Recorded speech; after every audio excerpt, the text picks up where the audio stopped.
As batalhas da Guerra Civil foram travadas por vastos exércitos a grandes custos. Algumas cenas deste programa podem perturbar espectadores, recomenda-se cautela. A mesma paixão que construiu nossa nação agora a dilacera. Uma escaramuça que começou acidentalmente explode na batalha mais sangrenta já travada em solo americano. 2 exércitos americanos se enfrentam numa cidadezinha da Pensilvânia. Logo, 50 mil homens estarão mortos, feridos ou desaparecidos.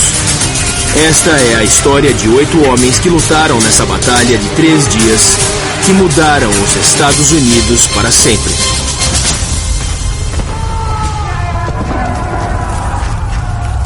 A Batalha de Gettysburg.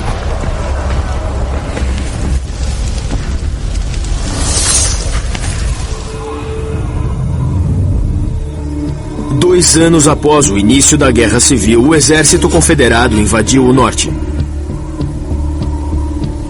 A 1,5 km de Gettysburg, soldados rebeldes encontraram resistência da União. E a luta que teve início saiu do controle.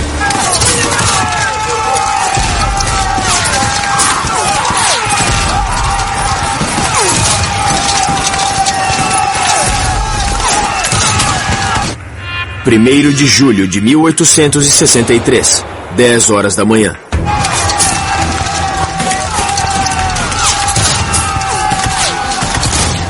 O tenente-coronel Rufus Dawes, de 24 anos, lidera o 6º Regimento da Brigada de Ferro de Wisconsin. É a tropa de choque do Exército de Potomac. 420 voluntários da fronteira oeste, que enfrentam os confederados em Antietam. São vigorosos e experientes. Os confederados têm o dobro de homens, mas Dawes e seus soldados os colocaram para correr.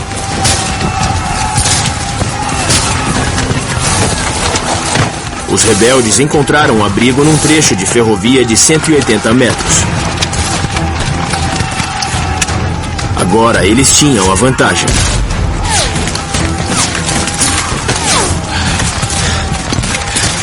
No começo eu achei que eles tinham recuado, mas vi que estava enganado. Quando começaram a tirar em nós a partir do abrigo na ferrovia. Para Dawes, recuar era impensável. O heroísmo era um traço de família. Seu bisavô, William Dawes, lutou ao lado de Paul Revere. As últimas pessoas com quem você ia querer encontrar num campo de batalha eram Rufus Dawes e seus homens. Os soldados do Oeste eram aguerridos. Ele era aguerrido e, o mais importante, ele era muito experiente. Nada substitui isso num campo de batalha. Atacar!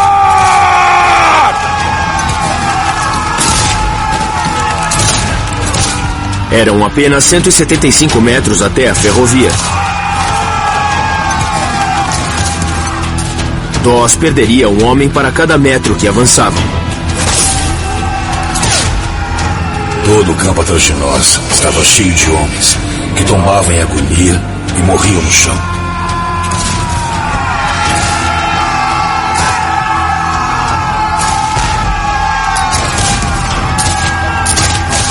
Em meio ao barulho e à fumaça, Dawes contava com as bandeiras do regimento para comandar seus soldados.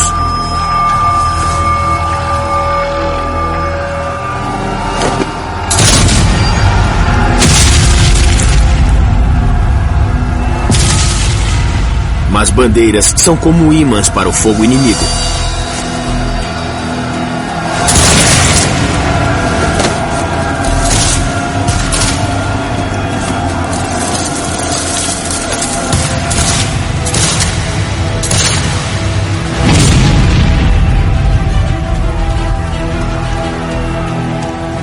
Homens sucumbiam às dezenas.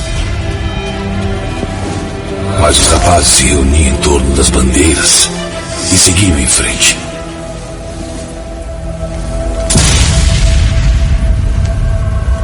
Dawes perdeu 10 homens que levavam as bandeiras em questão de minutos.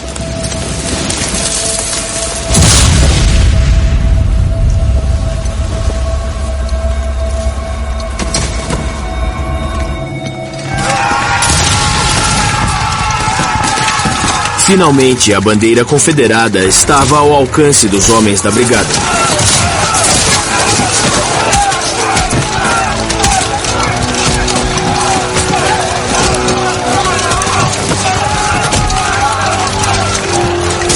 O soldado Eggleston correu para pegá-la, mas foi mortalmente ferido. O soldado Anderson, furioso com a morte de seu bravo e jovem camarada, com um golpe terrível, achou o crânio do rebelde que atirara em Eggleston.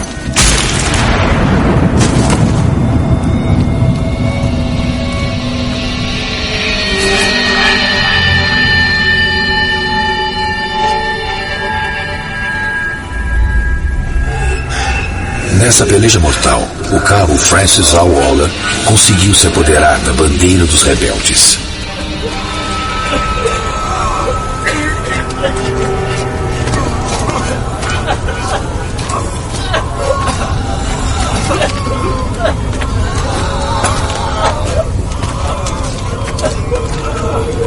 Todos vocês, larguem os mosquetes! A luta terminou em menos de 20 minutos.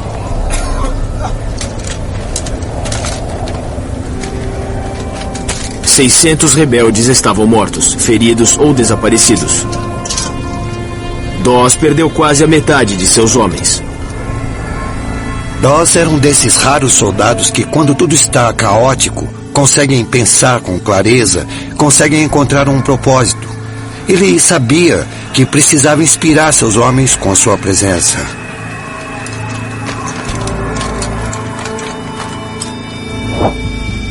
Mas a vitória de Dawes na ferrovia foi uma exceção. Em toda a região de Gettysburg, 28 mil soldados rebeldes esmagavam 20 mil soldados da União. A força confederada, com 75 mil homens, seguia em direção a Gettysburg. O exército da Virgínia do Norte era liderado pelo lendário comandante Robert E. Lee. A estratégia de Lee era levar a luta do Sul para o norte e ameaçar cidades como Harrisburg e Washington, D.C. Encontrou o exército no rio Potomac, em Gettysburg. Foi aqui que eles lutaram. Se você olhar Gettysburg no mapa, parece uma roda de vagão, com a cidade no centro e os raios seguindo para várias direções. Robert E. Lee e todos os seus soldados chegaram a Gettysburg, mas não era o que ele queria. Essa batalha começou por acidente, começou por causa das estradas, e à medida que as tropas chegavam a essas estradas, explodiu a maior batalha já travada no hemisfério ocidental. Após uma série de vitórias em todo o sul, o exército de Lee invade o norte no auge de sua força. Robert E. Lee sentia-se confiante enquanto marchava para Gettysburg. Eles enxergavam o fim do túnel, sentiam que se vencessem no norte, a guerra finalmente acabaria. O momento era aquele, 63. O Lee sabia e não queria deixá-lo passar. É preciso lembrar que Lee não estava lá para vencer outra batalha. Robert E. Lee estava lá para vencer a guerra. 1º de julho de 1963, 3 da tarde. No lado norte de Gettysburg, soldados da União levavam a pior. Tudo o que separava a cidade dos ataques aos rebeldes era a 11ª Corporação. Vamos!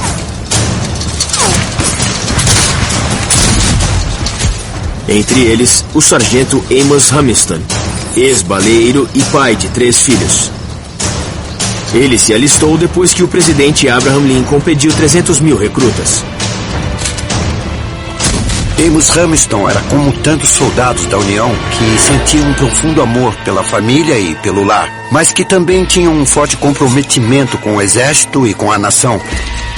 Uma bala atingira suas costelas 6 semanas antes em Chancellorsville.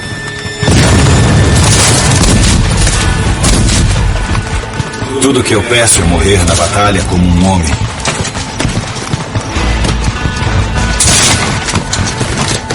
Mas odeio a ideia de morrer aqui como um porco.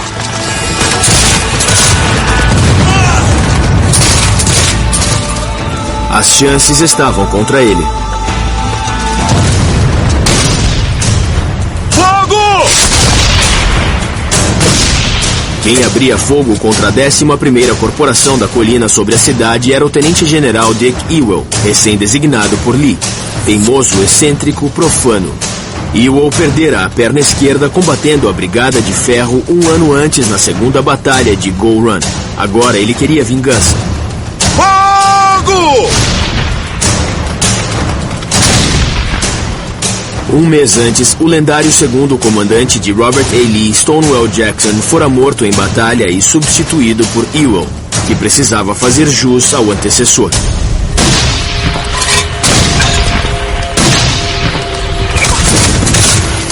Mas naquele dia, Ewell colocou o inimigo para correr.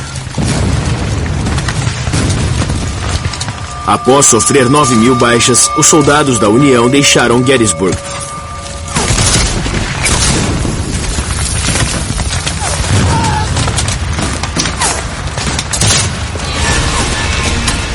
Hamilton tinha ordens para cobrir a retirada.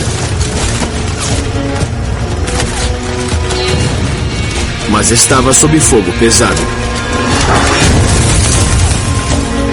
Às 4 da tarde, sua unidade voltou para a cidade. Vamos! Mas não tinham para onde ir.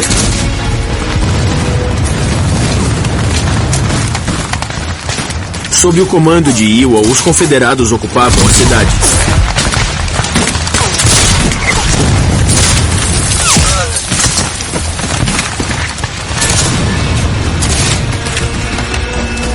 Era uma derrota para os rebeldes.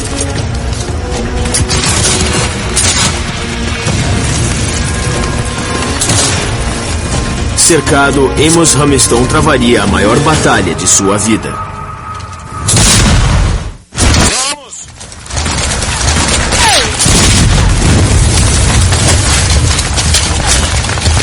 1º de julho de 1863, 4:30 da tarde. O exército da Virgínia do Norte continuava eliminando os soldados da União com precisão mortal. Após somente 10 horas de luta, os nortistas recuaram, com 9.000 homens mortos ou feridos.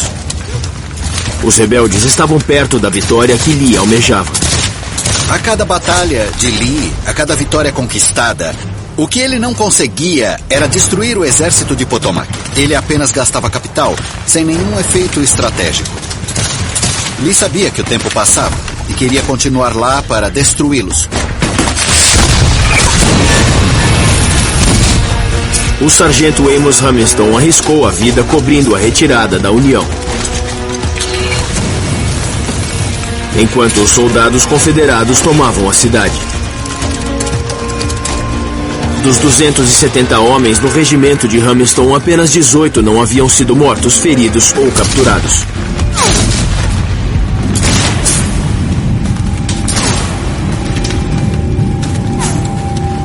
Hamilton estava encurralado. Você colocou os pequenos na cama, querida esposa, e os cobriu com carinho.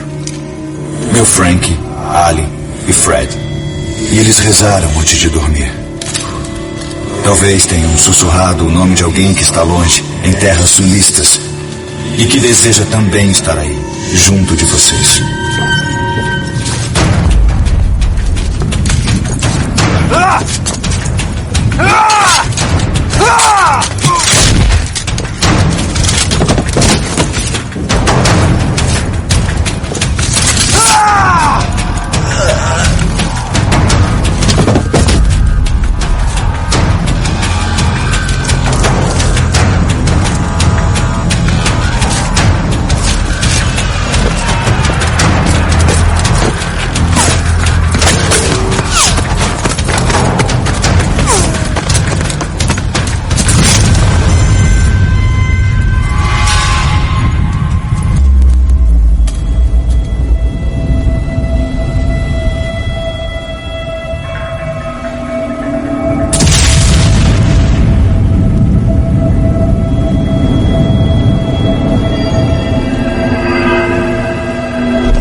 Quando essa rebelião cessará?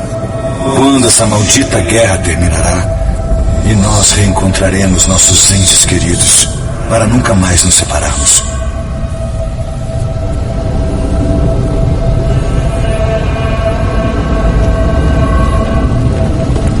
Do outro lado de Gettysburg, moradores amedrontados se escondiam onde podiam, até no cofre do banco da cidade. Outros fugiram enquanto os rebeldes invadiam a cidade.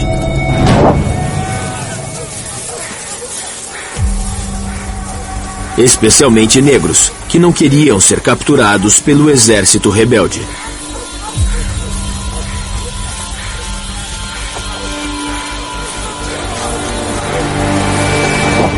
A apenas 7 quilômetros ao norte da linha Mason-Dixon, Gettysburg fazia parte da ferrovia subterrânea, uma rota com casas que escondiam escravos que fugiam para o norte. Iam para cidades como Nova York ou Filadélfia, onde aliados lhe davam alimento e proteção. Quando pegos, as represálias eram brutais. Tinham as orelhas ou os tendões cortados. Não era para menos. Os escravos eram a maior fonte de proventos dos Estados Unidos. Apenas a população de escravos do Sul valia mais que todas as ferrovias, fábricas e bancos dos Estados Unidos juntos. Um negócio que valia mais de 3 bilhões e meio de dólares. A riqueza do Sul dependia quase totalmente das pessoas que estavam escravizadas. Seja em termos de direitos ou em termos dos aspectos políticos, tudo aponta para a escravidão. A escravidão está no centro de tudo que causou a Guerra Civil.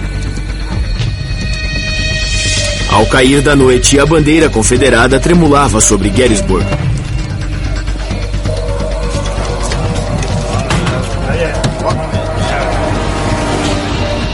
Casas e prédios públicos se tornaram hospitais improvisados que recebiam a multidão de feridos. Fanny Bueller, dona de casa e mãe, colocou a família em perigo ao acolher soldados feridos da União. Eu nunca tinha visto um grupo de homens tão lastimável, com suas roupas sujas e rasgadas, seus chapéus, sapatos e machucados. Senti uma pena imensa deles. Até então, a enfermagem, ofício sangrento, sempre fora uma profissão masculina. Mas durante a Guerra Civil, 20 mil mulheres se inscreveram para cuidar dos feridos. Uma enfermeira da União, Clara Barton, depois fundou a Cruz Vermelha. Os soldados rebeldes batiam de porta em porta, procurando soldados da União, escondidos por toda a cidade. Lee não tinha onde manter os prisioneiros. Durante a guerra, tantos foram capturados que o Norte e o Sul adotaram um código de honra. Os prisioneiros em condicional juravam que não voltariam a lutar até que fossem formalmente trocados. A condicional era assim: eu lhe dou um papel escrito: não lute mais, e se eu pegar você lutando, então você vai se arrepender. E o que vamos fazer depois é reunir homens do seu exército e homens do nosso exército num lugar que seja neutro e vamos trocar soldados, como meninos que ficam trocando figurinhas, sabe? Eu troco 3 generais por 4 coronéis e 9 tenentes por 15 soldados. A punição por violar a condicional era a morte.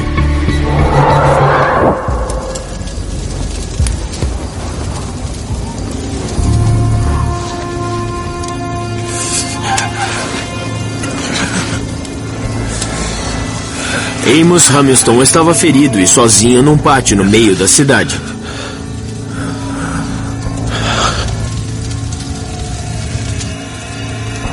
Ele tirou do bolso uma fotografia de seus 3 filhos com uma moldura de vidro. Um presente que sua mulher lhe dera antes que partisse para a guerra.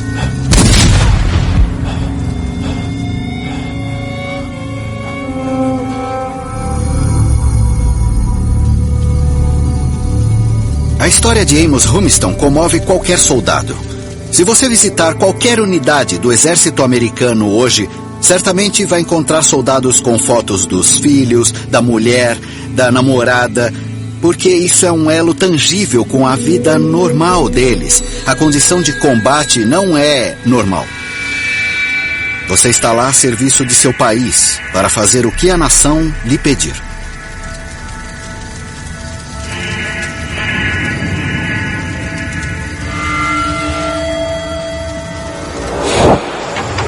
Mas os riscos aumentavam tanto para o norte quanto para o sul. No planalto fora da cidade, Rufus Dawes e o exército da União se preparavam. Era lá que a Batalha de Gettysburg seria decidida.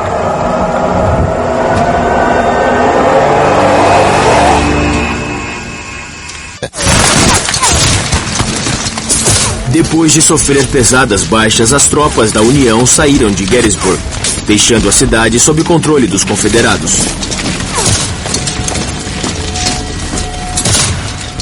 Pode parecer que a batalha do primeiro dia foi uma grande perda para a União. Eles foram derrotados no primeiro dia. Mas a intensa luta que eles travaram no norte e oeste da cidade, que alguns deles travaram nas ruas de Gettysburg, permitiu que eles voltassem à sua posição escolhida. Eles recuaram para uma série de montes que chegavam a 240 metros. Uma altura que dava à União uma vantagem militar crucial.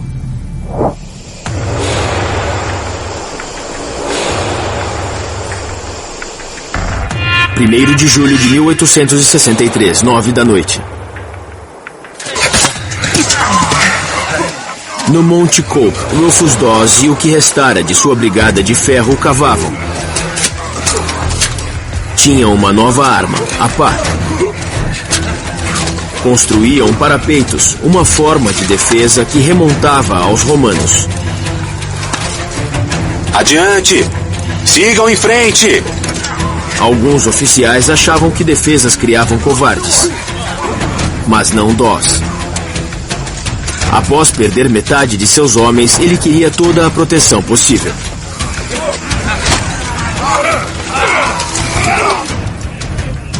Mais abaixo, Ewell tinha ordens de Robert E. Lee para tomar os montes Cemetery e Cope, mas com seu regimento, se possível. Ewell decidiu esperar reforços. Uma decisão que teria críticas consequências. Ewell olhava para cima e via toda aquela atividade nos montes. Seus homens estavam cansados da marcha após a batalha que haviam acabado de travar. E alguma coisa nele disse: eu não vou fazer isso, ou não posso fazer isso agora. Mas certamente, ao final do dia, ele desapontou seu comandante e certamente a si mesmo. Os confederados pagaram por aquela decisão durante 3 noites. Essa é uma das grandes dúvidas da batalha. Se Ewell tivesse tomado e controlado o Monte Cope e a terra ao redor, o exército da União teria sido obrigado a sair. E a batalha teria sido travada em outro lugar, talvez não tanto para a vantagem dos Yankees. 1º de julho de 1863, 11 da noite.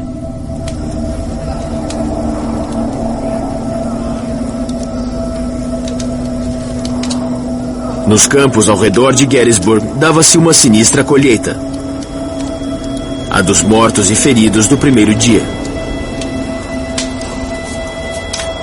Quem cuidava dos feridos dos dois lados era o Dr. LeGrand Wilson, confederado, profundamente religioso. Nasceu em Jackson, Mississippi, mas estudou no norte. Sua família tinha 40 escravos no Mississippi. Foi minha primeira experiência num campo de batalha. E foi de um horror indescritível. Se todos os seres humanos pudessem ver o resultado das loucas paixões humanas como eu vi naquela noite, a guerra acabaria. Jamais haveria outra batalha. A espantosa quantidade de mortos na Guerra Civil é algo difícil de absorver. O número de soldados que morreram na Guerra Civil costuma ser estabelecido entre 620 e 630 mil. Hoje, isso corresponderia à perda de 6 milhões de vidas.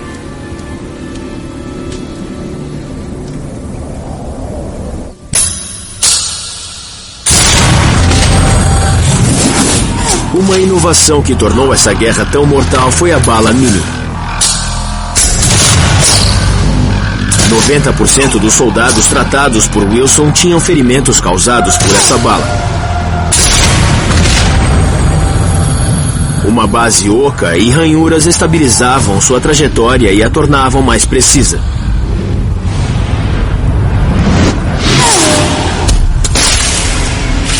No impacto, ela se achatava, causando ferimentos muito maiores do que as balas dos mosquetes tradicionais.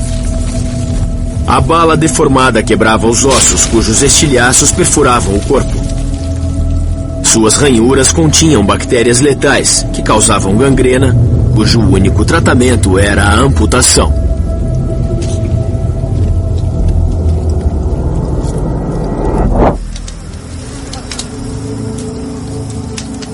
Os negros carregavam as macas. Alguns escravos usaram a invasão como uma chance para fugir. Até o final da guerra, 500 mil de escravos fugiram para o norte. 150 mil se alistaram no exército da União.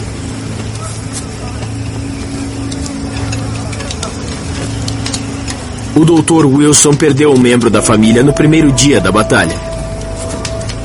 Entre os mortos estava meu sobrinho, o tenente George Adrian Halls, que deve ter sido morto pelo inimigo de manhã. Seu fiel criado Stephen foi ao campo de batalha, procurou e achou seu corpo. E o levou para o hospital para ser enterrado. Membros da mesma família serviam juntos, e por isso lutavam com tanto ardor. Em alguns estados, 1/4 ou mais dos militares mais velhos morreram na guerra, e centenas de milhares foram feridos. Em alguns casos, todos os jovens de uma cidade foram dizimados durante a guerra. – 2 de julho de 1863, meia-noite.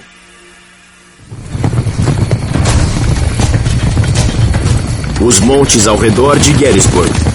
No ano anterior, o presidente Abraham Lincoln demitiu 5 comandantes do Exército da União. O 6º comandante, George Meade, orgulhoso, explosivo, formado em West Point como Robert E. Lee, estava há apenas 3 dias na função. Quando o mensageiro chegou com a notícia de sua promoção, ele pensou que estava sendo preso. Mas Meade chegou com uma vantagem: o terreno alto. Sendo topógrafo, ele sabia como usá-lo. Posicionou seus soldados de modo a tirar vantagem do terreno. Situou-os em Little Round Top, Cemetery Ridge, Cemetery Hill e Culp's Hill, formando assim uma linha defensiva no formato de um anzol.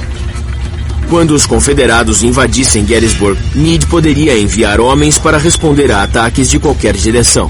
As forças da União tinham linhas interiores em posição de defesa, ou seja, o flanco direito estava muito próximo ao flanco esquerdo e eles podiam enviar reforços de um flanco a outro. Era uma posição defensiva perfeita.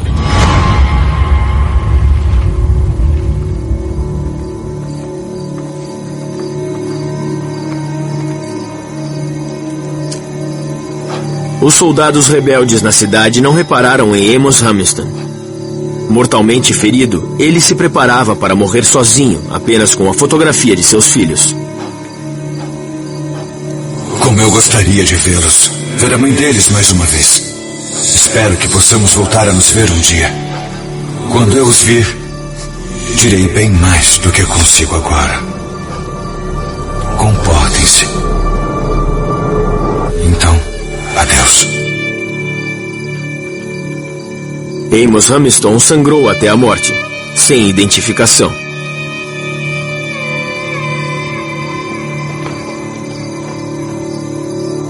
O medo de morrer anonimamente atormentava soldados dos dois lados.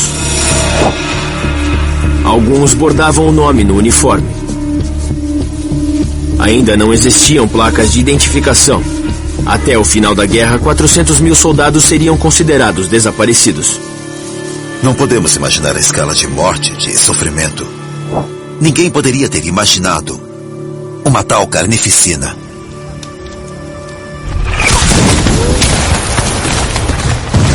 O segundo dia em Gettysburg trouxe mais devastação e um ousado ataque rebelde. Em jogo, a vitória em Gettysburg ou talvez na Guerra Civil.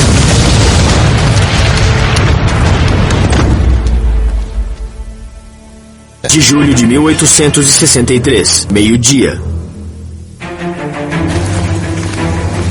Os rebeldes planejam fazer um ataque surpresa, com 14.500 soldados. Sua missão é romper o cerco da União nas colinas flanqueando o Anzol de Meade. A meta dos confederados em 2 de julho era encontrar, atacar e destruir os soldados da União, desfazer a posição deles e vencer a Batalha de Gettysburg. O líder de uma unidade rebelde era o brigadeiro-general William Barksdale.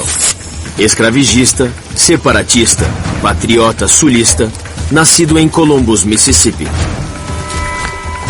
Barksdale era um homem que defendia as ideias confederadas e as levava adiante com agressividade, com ódio manifesto pelos Yankees.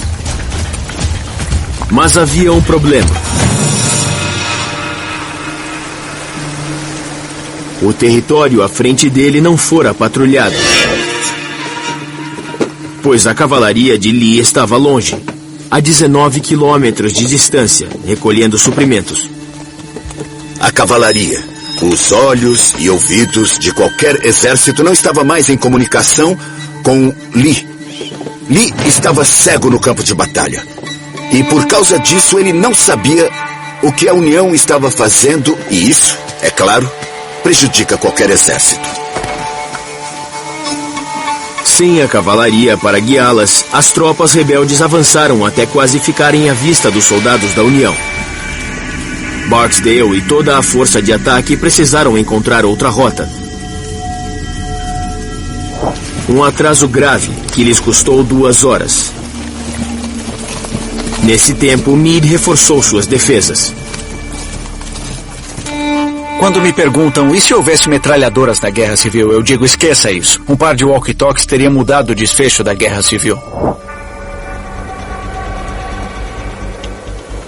A 5 quilômetros dali, George Meade também tinha um problema. Após 3 dias no cargo, ele perdeu o contato telegráfico com Washington, D.C. Inventado 25 anos antes, o telégrafo mudava o modo com que as batalhas da Guerra Civil eram travadas. O presidente Abraham Lincoln, um diligente comandante em chefe, gostava de receber notícias do fronte o tempo todo. A unidade de comunicação instalava linhas temporárias até os generais. Mas em Gettysburg, o equipamento não havia chegado. E os rebeldes haviam cortado as linhas. Durante esse tempo todo ele devia pensar: Lee nos venceu muitas e muitas e muitas vezes. Se nos vencer em Gettysburg, ninguém estará entre ele e o Capitólio. Só ele. Ele não pode perder. Para enviar ordens ao fronte, Meade usou uma inovação baseada no código Morse. A sinalização com bandeiras. Ao agitar as bandeiras, formavam letras, como os pontos e traços do código. Deu certo. Meade detectava os movimentos dos rebeldes e reagia de acordo.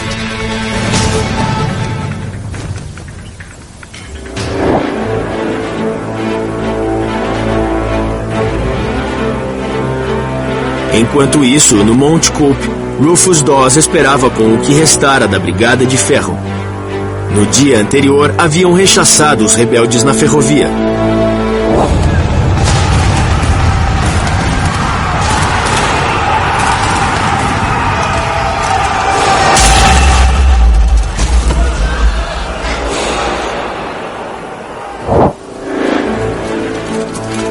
Naquele dia, 11.500 homens defendiam o flanco direito do Anzol.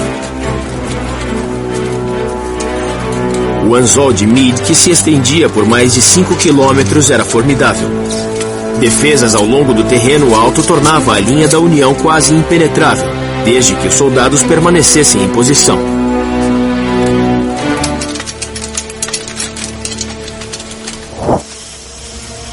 Mas um comandante da União não seguia as ordens de Meade.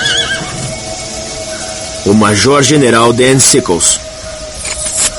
Um milionário desonesto e sem princípios. Acabara de ser absolvido por assassinar o amante da esposa, usando pela primeira vez nos Estados Unidos o argumento de loucura temporária, e sairia de Gettysburg com a imagem ainda mais manchada. Dan Sickles só pensava nele mesmo. Se alguma coisa não beneficiasse Dan Sickles, ele nem se interessava pela coisa. Ele não frequentou West Point, não tinha experiência militar, mas usou seu dinheiro, influência e poder para montar seu regimento.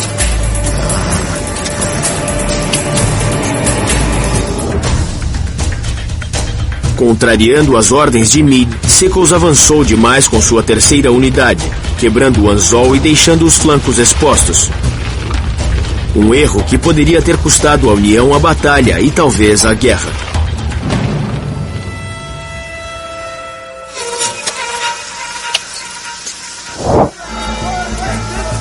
Após horas de atraso, a força rebelde finalmente se posicionou, mas Lee perdera o elemento surpresa. A União sabia que eles estavam lá. –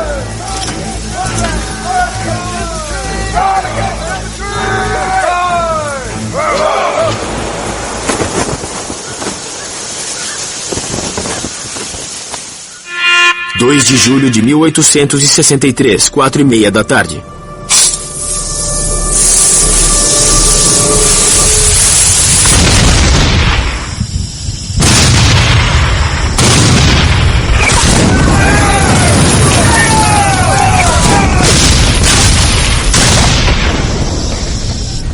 No Monte Cope, Dawes ouviu o ataque começar.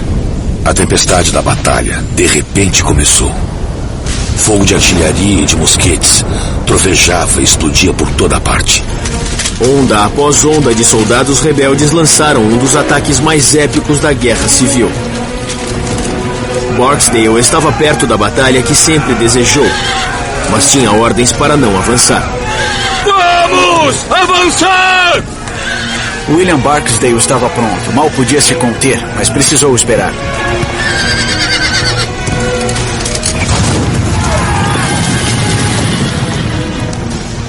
O plano era reunir 10 brigadas confederadas e atacar com 2 de cada vez. Uma brigada atacava o inimigo. Então 15 ou 30 minutos depois, a seguinte atacava o inimigo, e depois a seguinte e a seguinte. Lutas que agora estão gravadas na história americana. Devil's Den, Little Round Top, Whitfield, Peachy Orchard e Cemetery Ridge.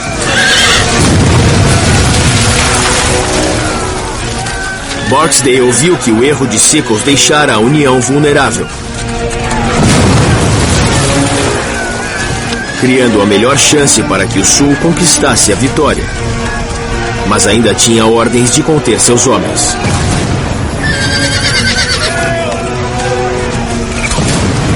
Vamos, homens!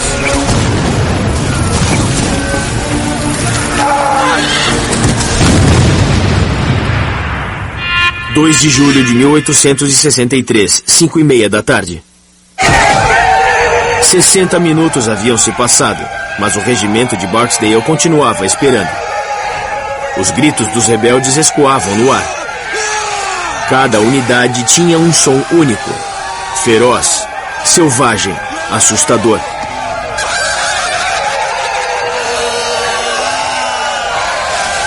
Ao lado de Barksdale estava o soldado Joseph Lloyd, 21 anos, trabalhador, nascido em Big Oak, Mississippi.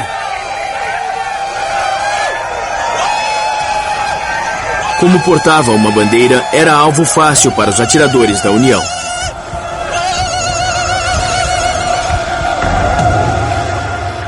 2 de julho de 1863, 6 da tarde.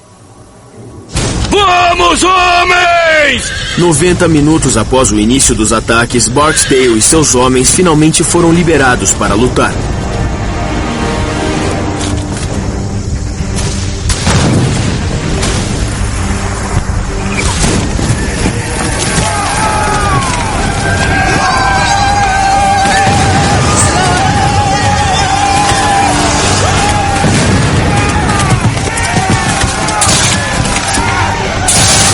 Eles se precipitaram em meio ao fogo inimigo, em direção à posição de Sickles.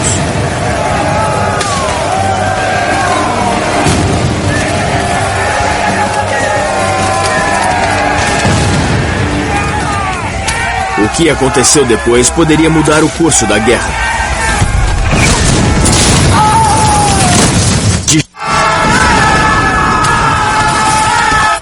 2 de julho de 1863, 6 da tarde.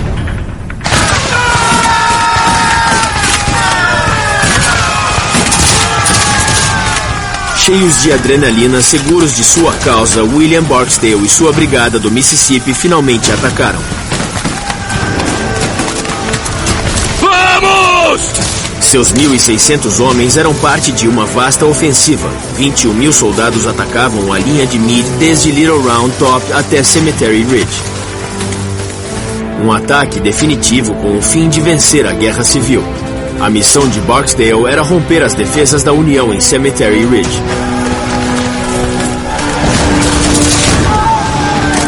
E a oportunidade para isso estava dada. Contrariando ordens, o general da União, Dan Sickles, tirou seus soldados de posição. Estavam vulneráveis, alvos fáceis para Barksdale e seus homens. Se Barksdale e outras brigadas confederadas próximas conseguissem aproveitar aquela falha na linha, seria desastroso para a União. O exército seria cortado em 2. Os homens de Barksdale se lançaram contra os soldados de Sickles, esmagando-os.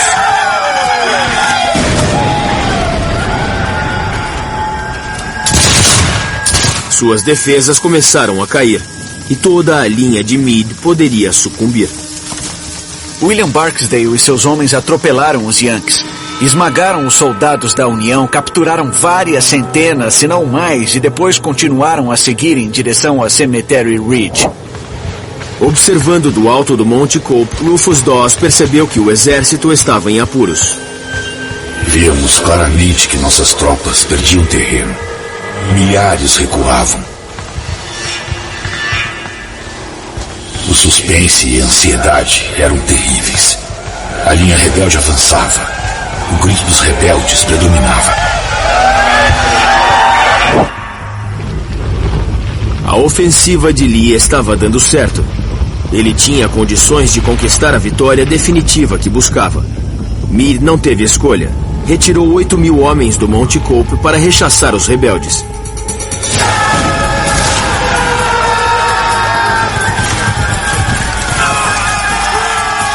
Correndo em direção a Cemetery Ridge, Barksdale e Lloyd avançaram 600 metros sob uma chuva de fogo inimigo.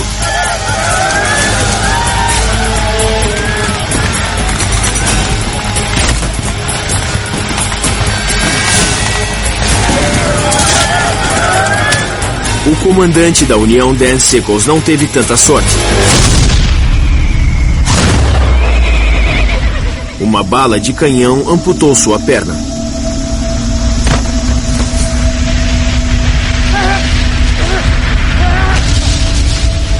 Um oficial Yankee brincou. É uma má notícia para Sickles, mas uma boa notícia para a União.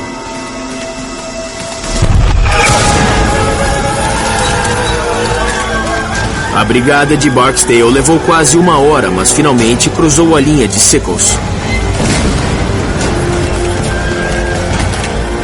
Soldados da União começaram a fugir. Os homens de Barksdale se aproximaram de Cemetery Ridge, farejando vitória. Mas avançavam diretamente para mais de 20 canhões da União, a 400 metros de distância, cada um capaz de disparar 2 balas por minuto.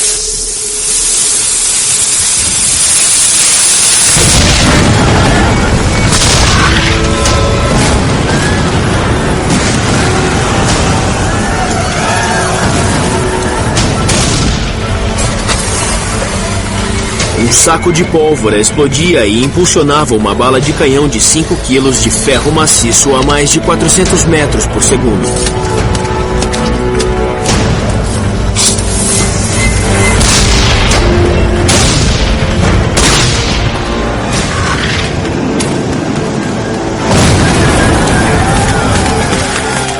Àquela distância, Barksdale e Lloyd seriam feitos em pedaços.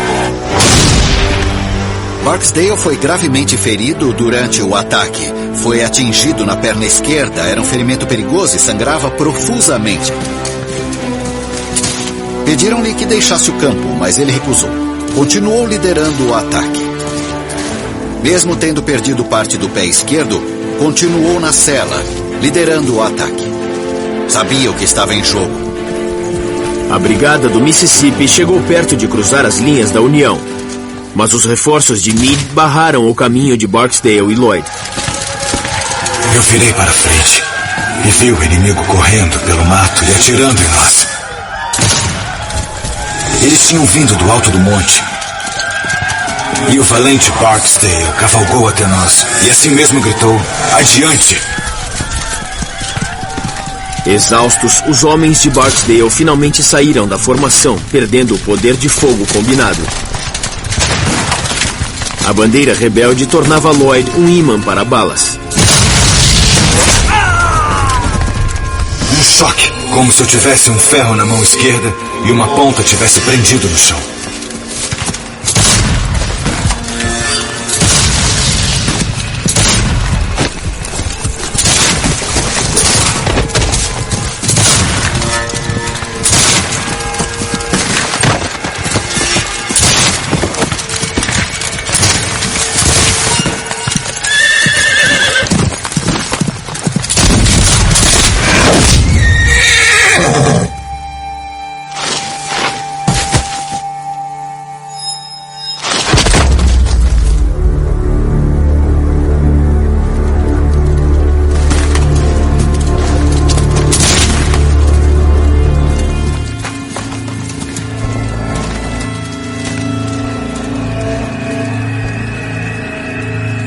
Os soldados da União prosseguiram.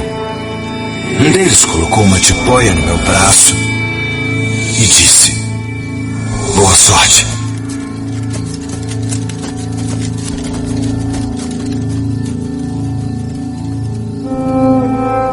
%50 dos homens da brigada de Barksdale estavam mortos, feridos ou capturados.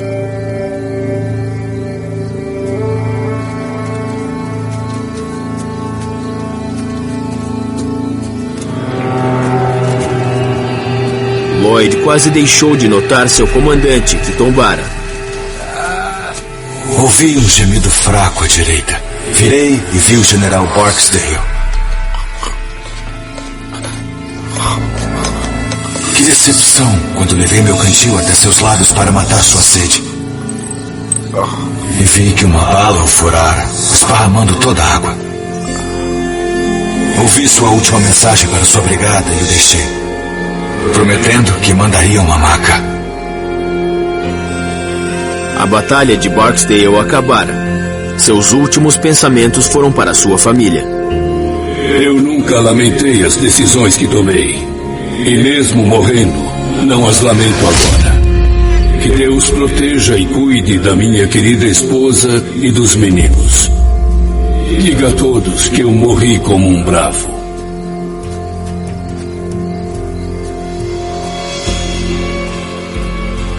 Provavelmente ele pensava: eu terminarei a guerra.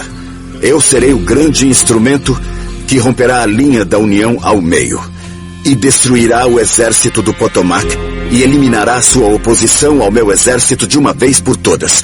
E seu regimento teve um desempenho inacreditável e quase triunfou. O anzol de Meade resistira. Era o fim da ofensiva. O general confederado Longstreet disse que haviam sido as melhores 3 horas de luta jamais realizadas em qualquer campo de batalha. 16 mil estavam mortos, feridos ou desaparecidos de ambos os lados. Mas o segundo dia ainda não terminara.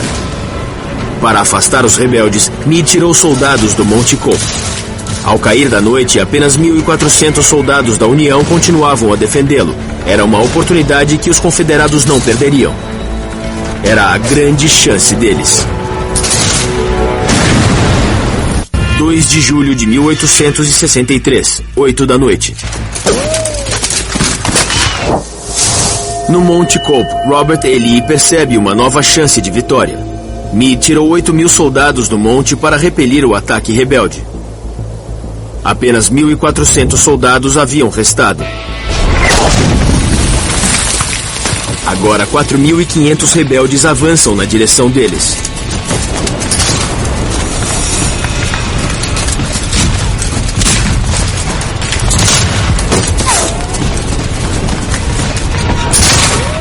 Um dos rebeldes que subia o Monte Cope era o soldado Ridley Howard, 33 anos, dono de escravos e membro de uma rica família de Maryland. Nascera em Baltimore. Seu avô lutara com Washington na Revolução. Agora ele lutava para dividir a nação que eles haviam criado. Para desgosto de Howard, Maryland se alinhou com o Norte.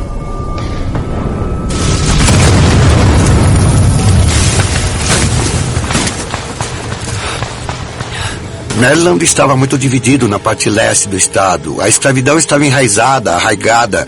Ridley Howard vinha dessa economia rural da classe escravagista.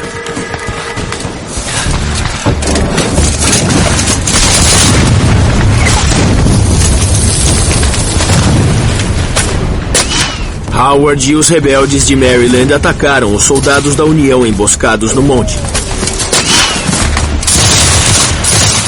Os primeiros parapeitos estavam a 400 metros de altura.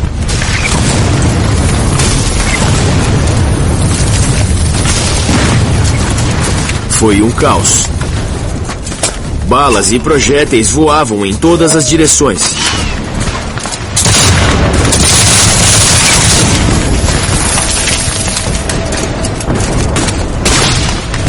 Eram federados entrincheirados, com defesas feitas de troncos, pedras e barro.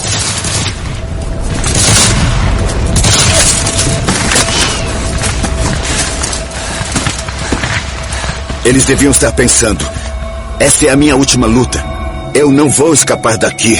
Como se manter eficiente assim é isso que faz um verdadeiro herói.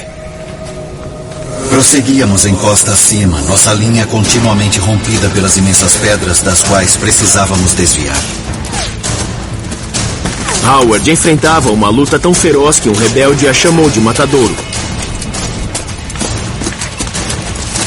Não era uma posição nada agradável, com gritos contínuos de que estávamos atirando em nossos próprios homens.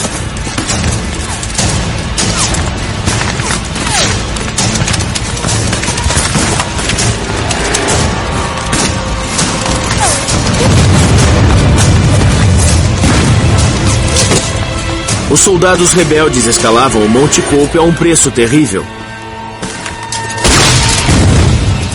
Mas a recompensa valeria a pena. Além do monte estava Baltimore Pike, a principal rota de suprimentos e de retirada dos Yankees. Se os confederados capturassem o Monte Cope, o exército da União teria de desistir. Após 2 dias de batalha, feridos dos dois lados enchiam os hospitais improvisados. Num deles, o soldado Joseph Lloyd estava prestes a perder um braço. Tinha 23 anos e era da brigada de Barksdale. Na Guerra Civil, para cada soldado morto em batalha, 2 morriam após receberem cuidados médicos. A solução mais rápida para a maioria dos ferimentos graves era a amputação. A medicina ainda engatinhava, mas já havia anestesia. O clorofórmio acabara de ser descoberto e a morfina era distribuída generosamente. 1000 galões de uísque também estavam à mão. O cirurgião confederado LeGrand Wilson tratava de soldados feridos desde a noite anterior. O paciente pode ou sentar numa cadeira ou deitar na beirada de uma cama para receber o torniquete. Enquanto um assistente segura a mão, o outro agarra o antebraço.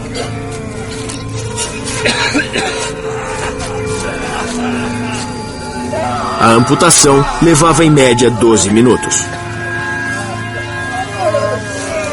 Sem antibióticos e sem conhecimento sobre infecções, eles não paravam nem para lavar as mãos ou os instrumentos. Os cirurgiões trabalhavam 24 horas por dia. Lloyd foi um dos que tiveram sorte. As chances de sobreviver a um braço amputado eram de 77%. 2 de julho de 1863, 10 da noite.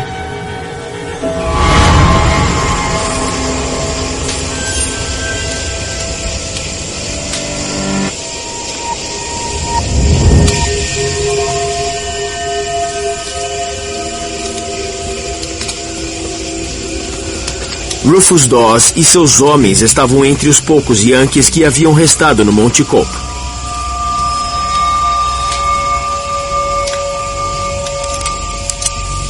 E começaram a descer para contra-atacar.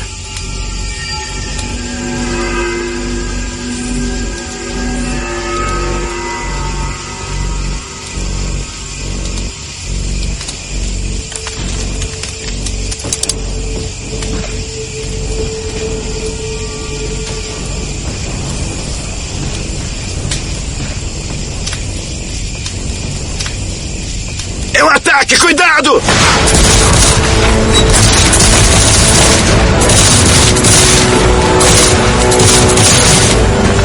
Quando nos aproximamos das trincheiras, disparamos nossos mosquetes.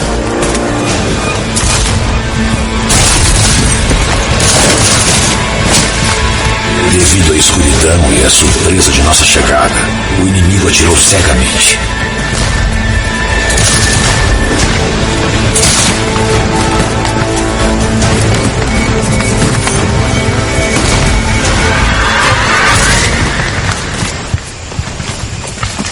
Dawes e seus homens venceram a luta, mas como no primeiro dia, foram a exceção.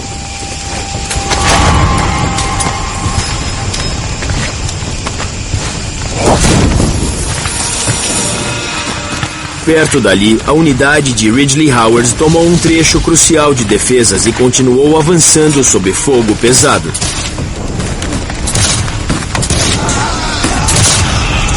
Os federados atiravam contra nós pela frente, pela esquerda e por trás. E o fogo era terrível. Aumentava a cada passo que dávamos. Mas nós persistimos.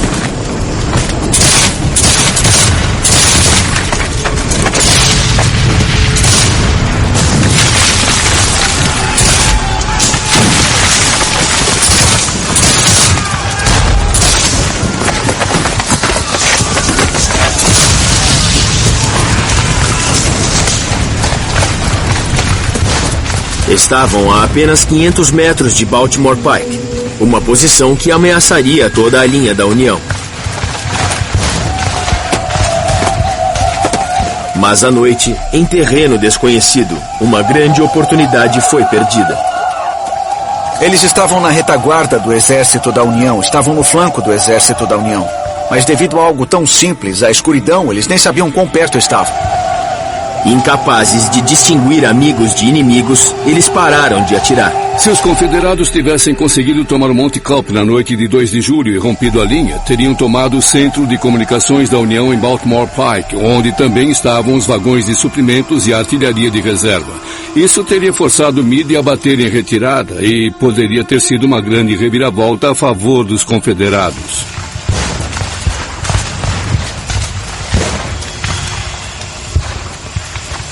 Enquanto o fogo diminuía no Monte Cope, a União vencia um tipo diferente de batalha.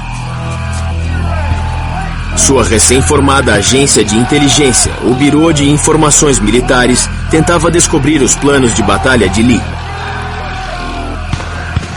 Os agentes do BMI interrogaram prisioneiros confederados e descobriram que tinham homens de todas as divisões rebeldes, salvo uma: a de George Pickett.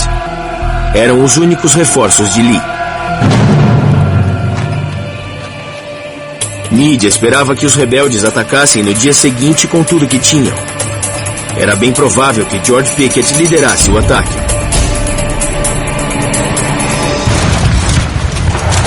Fogo! No dia seguinte, Ridley Howard enfrentaria seus vizinhos de Maryland numa luta mortal.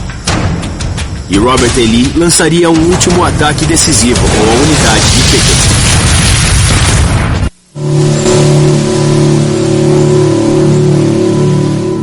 – 3 de julho de 1863, 5 da manhã. Gettysburg, terceiro dia, 5 da manhã. A tensão nunca esteve tão alta.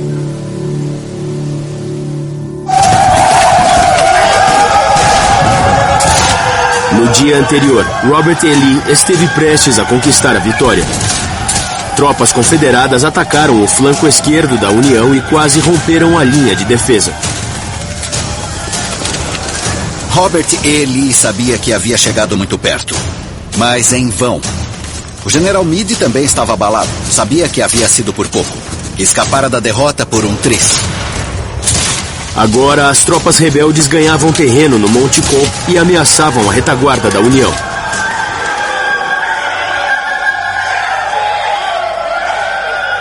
Meade mandou reforços. Uma brigada da União era liderada pelo coronel James Wallace, um homem culto, rico, também de Maryland. O único coronel nortista que possuía escravos. Durante a Revolução, seu avô e o de Ridley Howard haviam lutado no mesmo regimento. Naquele dia, os netos lutariam um contra o outro. Maryland, como outros estados na fronteira, estava dividido em relação a quem apoiar.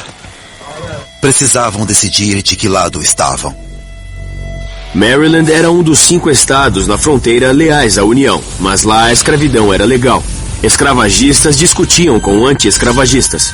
Tropas federais ocuparam Baltimore durante toda a guerra para evitar um levante confederado.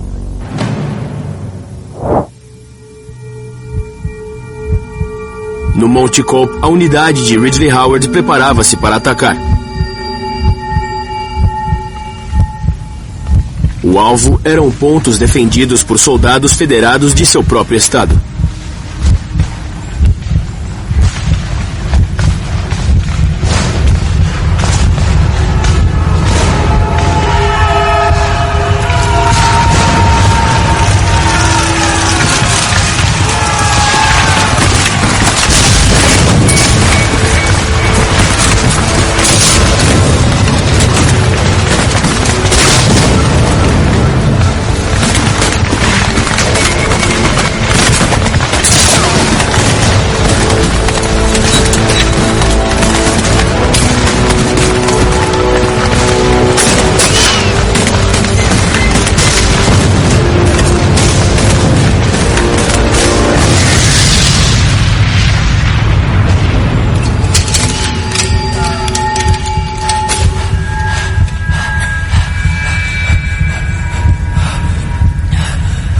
Os homens pareciam sentir a gravidade da ocasião e entender o caráter desesperado do ataque a ser feito. Eu pedi a Deus força para cumprir meu dever. Na noite anterior, os rebeldes haviam sido 3 vezes mais numerosos que os federados. Agora, a proporção se invertera.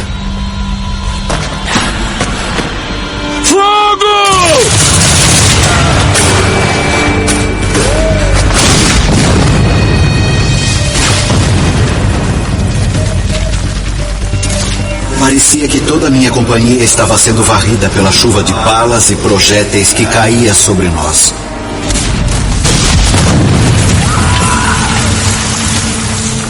Foi como se um demônio se apoderasse de mim. Eu só tinha um pensamento: vingar meus camaradas. Apontar! Fogo!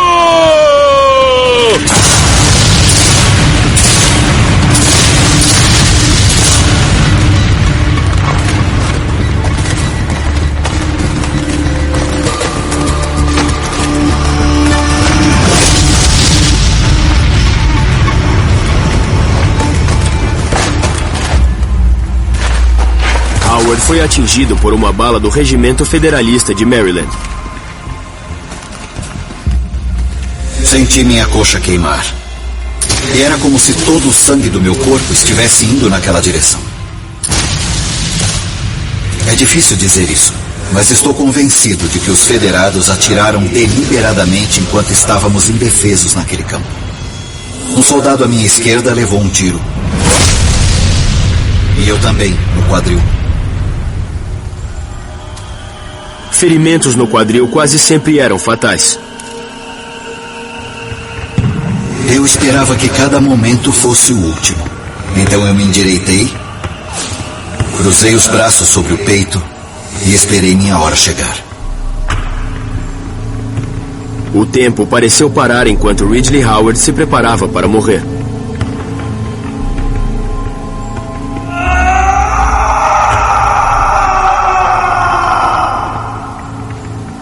James Wallace não deixaria um nativo de Maryland sofrer, não importava de que lado estivesse.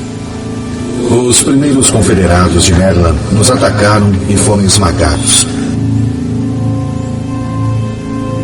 Com pesar, recolhemos nossos velhos amigos e conhecidos e cuidamos deles com cuidado e carinho.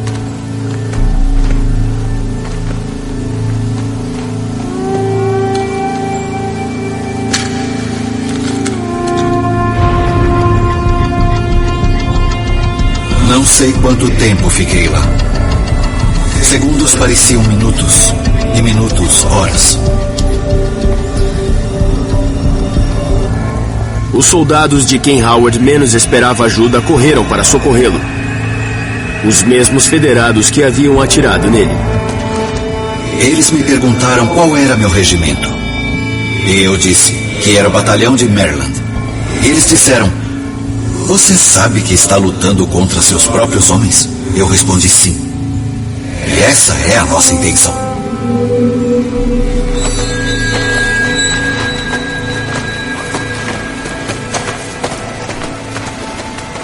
Como a investida rebelde ao Monte Cope foi frustrada, Robert E. Lee preparou outro ataque devastador. Seria uma das batalhas mais famosas da Guerra Civil, com 12.000 soldados confederados e centenas de canhões. A maior barragem de artilharia da história da América do Norte estava prestes a começar.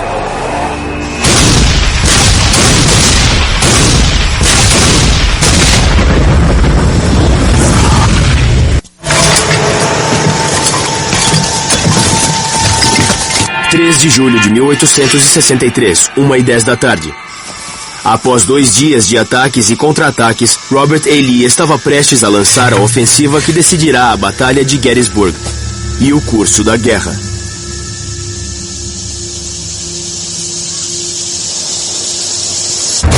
Ele enviaria 12.000 soldados da divisão de George Pickett, seus únicos novos reforços. A missão era atacar o centro da União e dividir o exército do Potomac em 2. Lee empurrou todas as suas fichas para o centro da mesa, porque sabia que era a última chance que teria. Foi uma decisão calculada, bem pensada, e tinha uma chance razoável de sucesso. O líder de uma das brigadas rebeldes era o general Joe Davis, aristocrata e dono de escravos. Seu tio era o presidente dos confederados, Jefferson Davis. Sua cidade natal, Vicksburg, no Mississippi, estava sob cerco da União.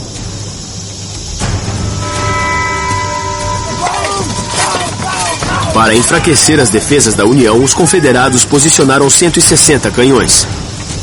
Uma linha de artilharia tinha 3 quilômetros de comprimento. Contra eles, 100 canhões da União.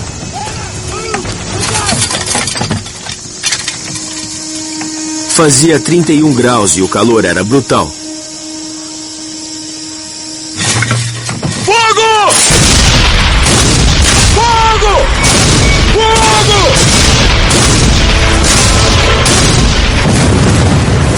Era a maior barragem de artilharia da história do hemisfério ocidental.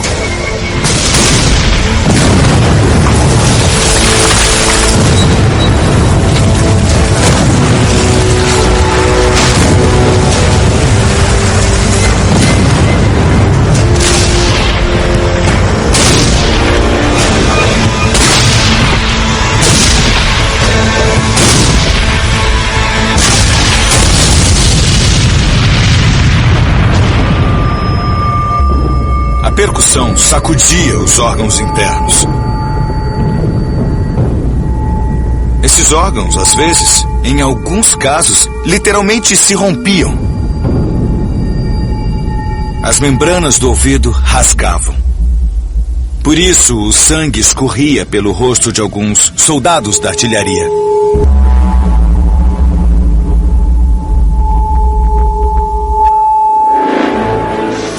A barragem da artilharia era ouvida em Harrisburg, na Pensilvânia, a 65 quilômetros de distância. Cessar fogo! Cessar fogo! Cessar fogo! Para que Lee pensasse que danificaria a artilharia da União, os comandantes ordenaram um cessar-fogo. Às 3 da tarde, a artilharia confederada também parou de atirar. Uma calma sobrenatural reinava sobre o campo de batalha. A fumaça do bombardeio ainda pairava naquele dia sem vento. Os Yankees esperavam um ataque violento dos sulistas. Os sulistas sabiam o que tinham que fazer e o que enfrentariam, e deve ter sido um momento tenso enquanto eles se olhavam através do campo.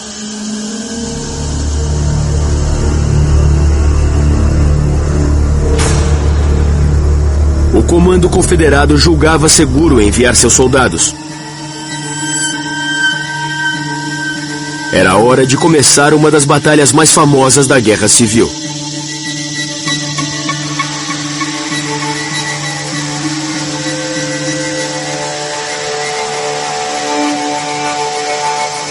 Avançar! Joe Davis e seus homens começaram a avançar. Era parte de um ataque rebelde que se estendia por 1,5 km.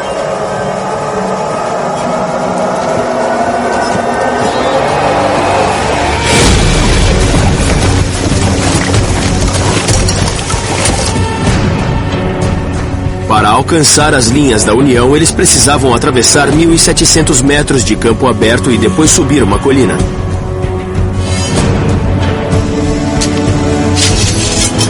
Mas o que os líderes confederados não sabiam era que a artilharia da União ainda tinha muito poder de fogo. Apenas esperavam que os rebeldes chegassem mais perto. Joe Davis e seus homens marchavam para uma infernal barragem de artilharia.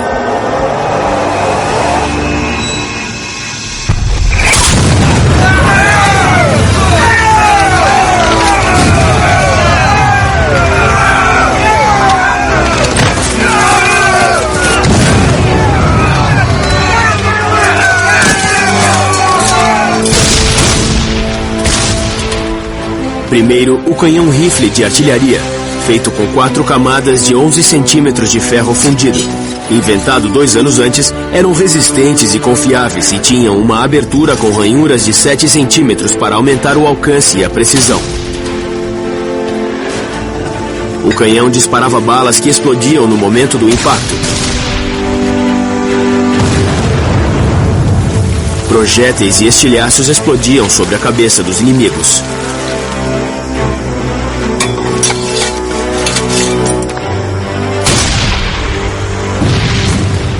Um tiro podia eliminar 10 homens. Estar na mira dos projéteis desses canhões da artilharia era completamente devastador. A pessoa não sabia o que estava vindo, só podia imaginar. E então, de repente, os colegas que estavam ao seu lado sumiram. Foram aniquilados.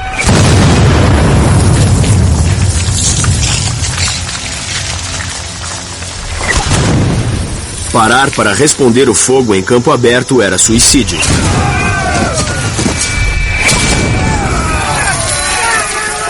Além de ser inútil, pois os mosquetes não tinham alcance. Vamos, homens! Davis sabia que seus homens precisavam continuar avançando.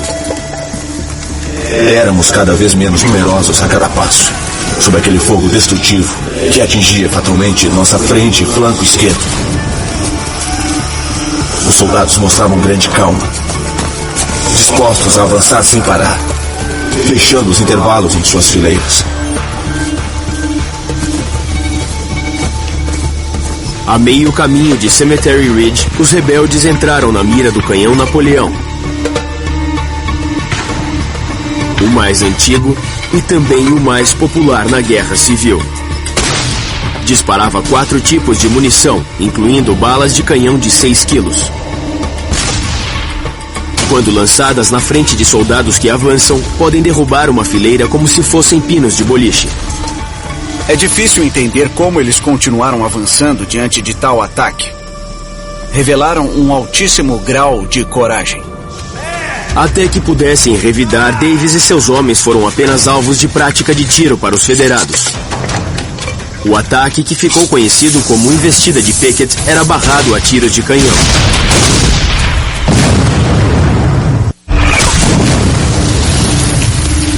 3 de julho de 1863, 3:10 da tarde. A ofensiva de Lee avançava para as tropas inimigas em Cemetery Ridge. A artilharia da União os esmagava. Avançar! Era o momento da verdade em Gettysburg, para ambos os exércitos. Joe Davis e seus homens estavam a 400 metros dos canhões da União, ao alcance da caixa de metralha. A caixa de metralha era a arma mais devastadora da época. Latas cheias com 28 bolas de ferro.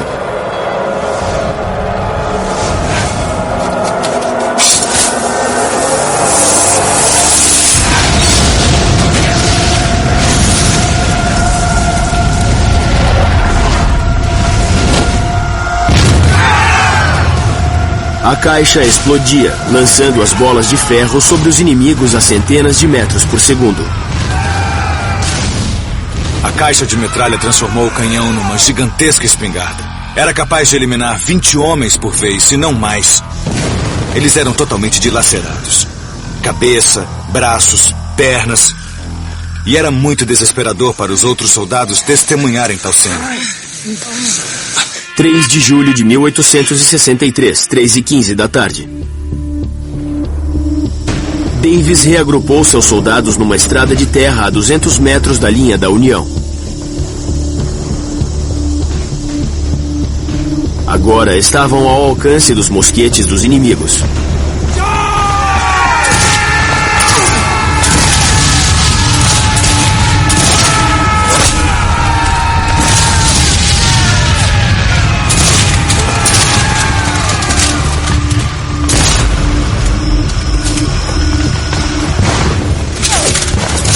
Uma cerca que usavam como proteção recebeu 836 tiros. A brigada à esquerda de Davis não conseguiu chegar, deixando o flanco exposto e abrindo um intervalo na linha dos rebeldes.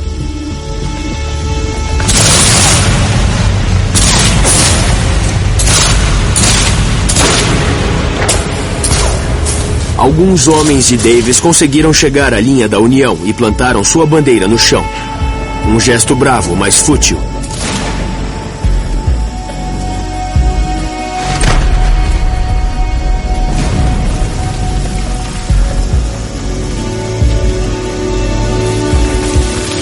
O restante da unidade de Davis cedeu e recuou. –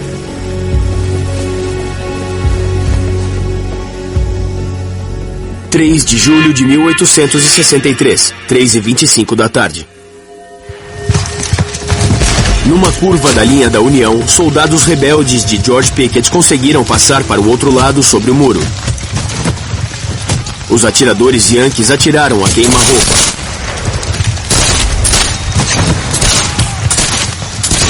Era a hora do combate corpo a corpo. Era extremamente brutal. Os homens usavam seus cabos de mosquetes, suas facas de guerra, suas baionetas para bater, assim como outras armas. Os rebeldes tomaram 3 canhões, mas logo foram dominados. Era a última chance de Lee em Gettysburg. Mas não bastou. Eles quase dividiram o exército da União em 2, quase conseguiram. O momento mais promissor de Robert E. Lee se transformou em sua maior derrota. 3 de julho de 1863, 3h35 da tarde. Toda a linha rebelde bateu em retirada. Eles foram obrigados, forçados a se retirar pelo mesmo terreno em que fizeram um ataque tão corajoso e intrépido. Mais da metade dos homens que iniciaram a investida de Pickett estavam mortos, feridos, capturados ou desaparecidos. Lee perdeu 1/3 de seu exército em Gettysburg.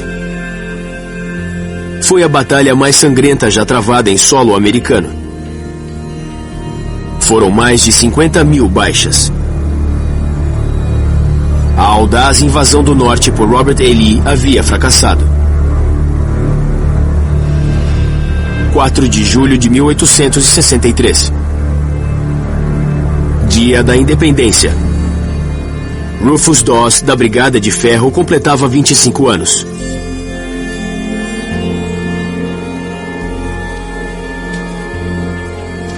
Que aniversário triste. Meu pequeno grupo, agora com apenas 200 homens, estão enterrando os corpos ensanguentados de amigos e inimigos. Hoje não há luta. A guerra civil ainda duraria mais 2 anos. Gettysburg não foi a última chance de Lee vencer, mas foi a melhor. Ele nunca mais chegaria tão perto da vitória. O povo do Norte passou a acreditar que o alto comando militar da União era capaz de vencer Robert E. Lee no campo de batalha. Ninguém achava que a guerra estava perto de acabar, mas muitos no Norte se consolaram com a vitória em Gettysburg, esperando realmente que, de fato, a corrente mudaria a favor deles. Por muitos motivos, essa batalha se tornou um evento americano importante e crucial.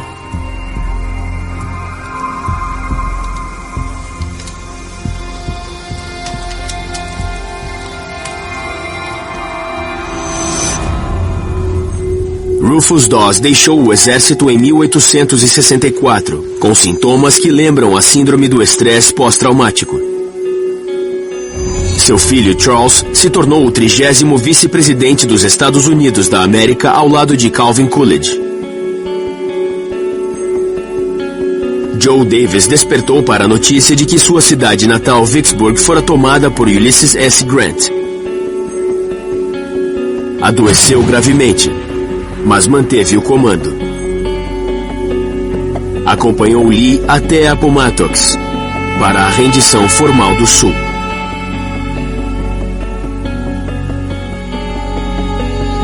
Tropas da União destruíram a fazenda do Dr. LeGrand Wilson.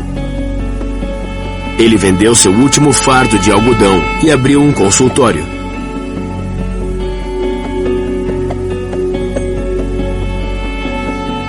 Ridley Howard se recuperou e voltou para a guerra. Perdeu uma perna em Cold Harbor em 1864. Segundo a lenda, seu fantasma ainda assombra sua casa em Baltimore.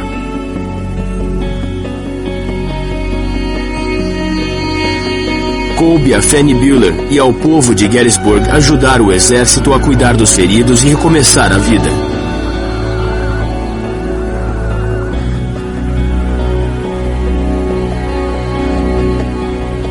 A cidade de Gettysburg foi tomada durante meses pelos feridos. O cheiro da morte pairou no ar por semanas, por meses. Então, os horrores que se seguiram àquela batalha foram os maiores da guerra. Uma menina encontrou um soldado caído no quintal. Ele não tinha nenhuma identificação, mas segurava a fotografia de 3 crianças. A foto foi publicada pelos jornais e se tornou famosa. O mistério do soldado desconhecido comoveu toda a nação. 4 meses depois, uma mulher do norte de Nova York reconheceu as crianças e resolveu o mistério. O soldado era Amos Humiston. Ela era a viúva. Humiston foi enterrado num novo cemitério no campo de batalha de Gettysburg. O presidente Abraham Lincoln falou durante quase 2 minutos em sua homenagem. A batalha e seu discurso ecoarão através das eras.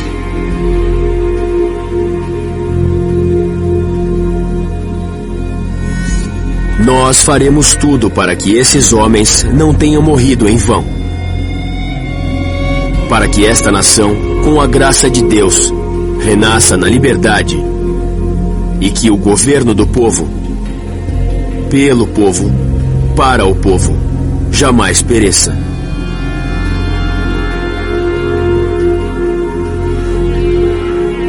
Gettysburg foi um ponto de virada na guerra que decidiu o futuro dos Estados Unidos. Preservou uma nação que nasceu livre e sob o princípio de que todos os homens são criados iguais.